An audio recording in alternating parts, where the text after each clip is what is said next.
भवन है, मंदिर है, और परमेश्वर का आत्मा, यहोवा का आत्मा इसमें रहता है। अब यहाँ पर लिखा है, हे यहोवा तेरे भवन को युग युग पवित्रता की शोभा देती है। क्योंकि परमेश्वर पवित्र है, सो आपको पवित्र रहना है, तब इस विश्व की कोई भी शक्ति आपके सामने खड़ी नहीं हो पाएगी, क्योंकि जो आपके अंदर है वो महान है उससे जो इस विश्व में है। इसलिए हर वस्तु आपके सामने झुकेगी। बाइबल कहती है कि हर घुटना झुकेगा और हर जीव अंगीकार करेगी यीशु ही प्रभु है। Hallelujah, glory to God. हमें विश्वास में रहना है।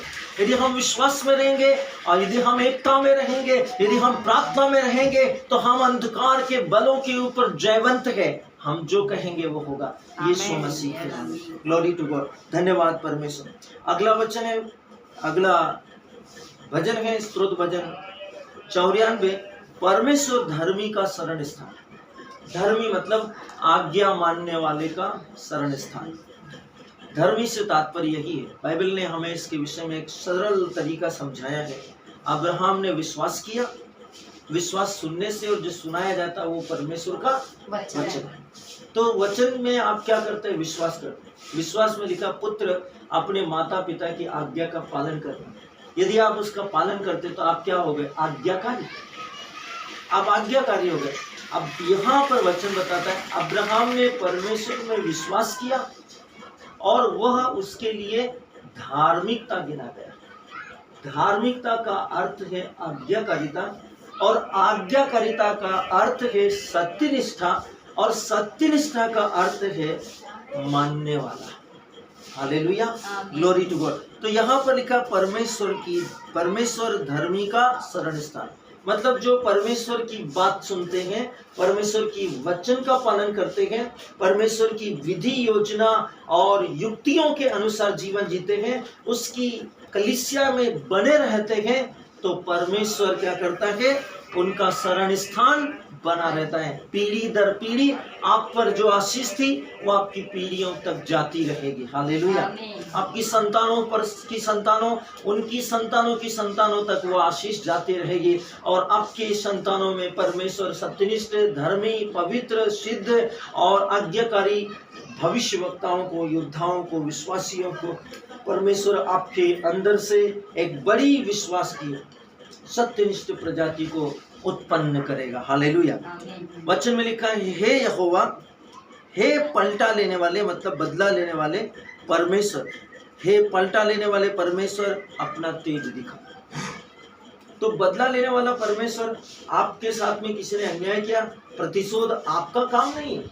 आपका काम नहीं है प्रतिशोध देना, काम है परमेश्वर का। लिखा है, हे यहोवा, हे सर्वशक्तिमान, पलटा लेने वाले। प्रतिशोध क्यों लेता है? यदि आप कोई यीशु ने कहा, मैं कलीसिया बनूंगा और अधोलोक के फाटक उस पर प्रबल नहीं होंगे। यदि अधोलोक उस पर अत्याचार करेगा तो उसके सामने यहोवा खड़े हैं। उस अधोलोक की, मतलब नरक और दुष्ट दानवों की शक्तियों को पहले यहोवा से युद्ध करना पड़ेगा। इसलिए परमेश्वर का वचन कह रहा है, पलटा लेने वाला परमेश्वर है, आपके लिए प्रतिशोध लेने वाला परमेश्वर है। वह अपना तेज दिखाएगा जब आप उस वचन को, जो तेजों में सुसमाचार है, जो वचन देहधारी, जो आदि में यहोवा है, जिसे आप अपने शरीर में, अपनी आत्मा में ऑब्जर्व कर लेंगे। ये ठीक वही है। दाखलता में बहे बिना डालियां खुद नहीं पनप सकती, फल सकती। यदि वो उससे अलग रहेगी तो वो फल फूल उत्पन्न नहीं कर सकती। इसलिए बाइबल कहती है, आपको उसमें बने रहना है, आपकी आत्मा को उसमें बने रहना है, आपके हृदय को उसमें बने रहना है, तब उसका तेज आपके ऊपर प्रकट होगा। इसलिए लिखा, तुम्हारी ज्योति मनुष्यों के सामने चमकती रहे। Glory to God. अगला वचन में लिखा है, हे पृथ्वी के न्यायी उठ और घमंडियों को बदला दे। परमेश्वर से विनती है, परमेश्वर से प्रार्थना है, परमेश्वर से अनुनय है, परमेश्वर से यह प्रार्थना है। दरवाजे को बंद।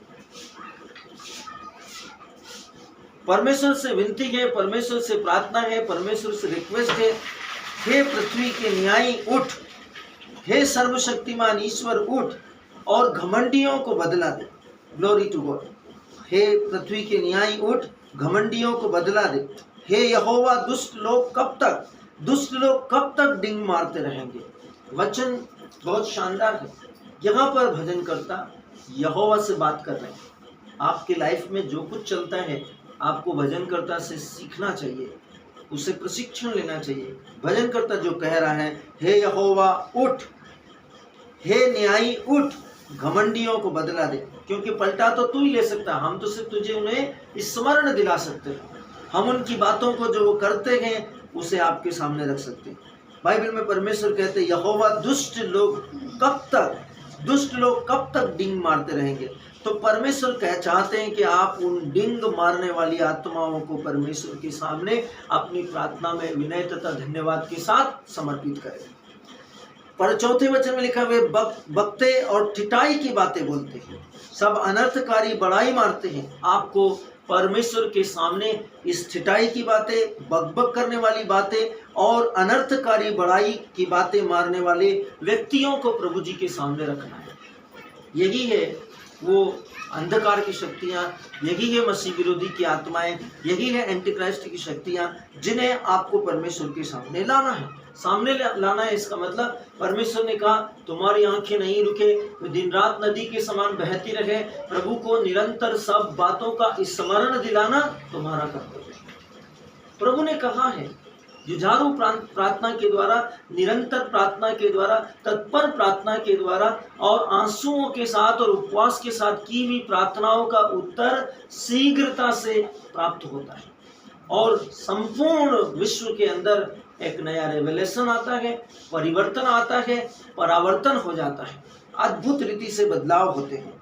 आपको परमेश्वर के सामने रखना है, आपको उनके लिए निवेदन नहीं करना है, प्रभु के सामने रखना है। प्रतिशोध प्रभु का अधिकार है और आपको प्रभु जी को, क्योंकि उसने आपको इसीलिए नियुक्त किया है, एक राजा के रूप में, एक नबी के रूप में, एक भविष्यवक्ता के रूप में, एक प्रेरित के रूप में, एक याजक के रूप में। आप बताइए राजा का कर्तव्य क्या होता है? प्रजा का ध्यान रखना। नबी का कर्तव्य क्या होता है? जो गलत हो रहा है उसको परमेश्वर को बताना।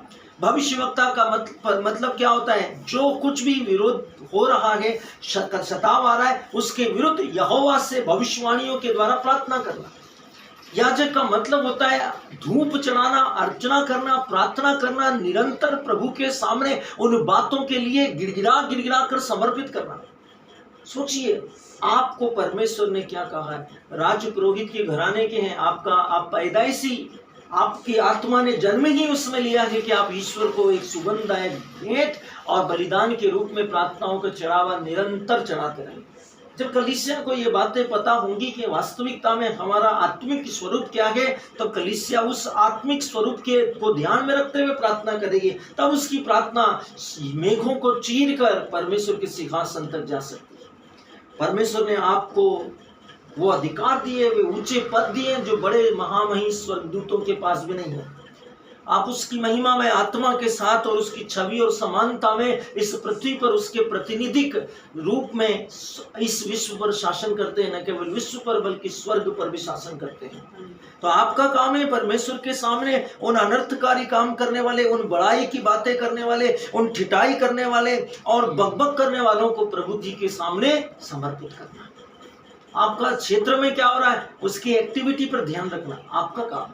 आपके नगर की कौशल के लिए प्रार्थना करना आपका काम है। आपके परिवार के अंदर किन बातों की कमी है, आप यदि परमेश्वर का अभिषिक्त है तो आपको बताना है अंगूरी समाप्त हो गया है, आपको बताना है रोटियां नहीं है, आपको बताना है प्रभु ये इतने दिनों से हमारे साथ चल रहे भूखे प्यासे, इनको आसपास के क्षेत्रों में भेजिए। उन चिंताओं को प्रभु के सामने रखना है। तब प्रभु परिवर्तन, प्रभु चमत्कार, प्रभु बदलाव लेकर आएंगे। ये कलीसिया का काम है। कलीसिया इसीलिए निर्माण की गई है। कलीसिया चर्च में जाकर कुर्सी पर बैठकर 2 घंटे 3 घंटे 4 घंटे सरमन सुनकर आने के लिए नहीं है। वहां पर आप जाते हैं, आत्मिक मल युद्ध होता है। वहां पर जब आप चर्च में कलीसिया एकता के साथ इकट्ठी होती है, कम्युनियन सर्विस करती, प्रभु जी का शरीर और रक्त के साथ सहभागिता करती, उस पवित्र